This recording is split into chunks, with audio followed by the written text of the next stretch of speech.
আসসালামু আলাইকুম। আইসিটি বিষয়ের ওয়েবসাইট রিলেটেড একটি প্রশ্ন, চতুর্থ অধ্যায়ের যে ওয়েব সার্ভার কি। তো সার্ভার বলতে সরবরাহকারী, তাই না?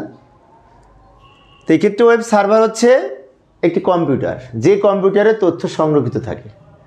যেমন আমরা এইভাবে সংজ্ঞাটা লিখতে পারি, ওয়েব পেজ বা ওয়েবসাইট যে কম্পিউটার বা ডেটাবেজে সংরক্ষিত থাকে তাকে ওয়েব সার্ভার বলে।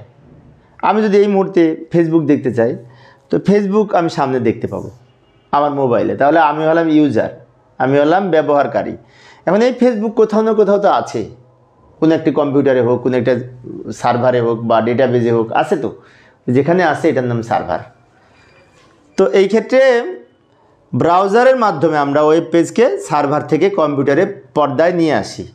যেমন এই যে মনে করি এটা একটা সার্ভার, এই সার্ভারের সাথে আমরা এই সার্ভারে সংরক্ষিত তথ্য যদি আমরা দেখতে চাই, তো ইন্টারনেটের মাধ্যমে এই HTTP, এই যে লক্ষ্য করি HTTP প্রোটোকল ব্যবহার করে গ্রাহকের অনুরোধে সাড়া দিয়ে এই ওয়েব পেজ আমরা দেখতে পাই।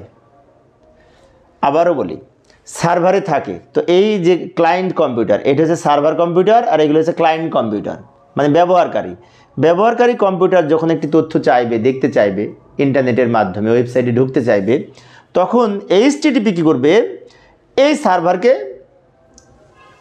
টাচ করবে যে অমুক গ্রাহক একটি তথ্য চাচ্ছে, আছে কি না।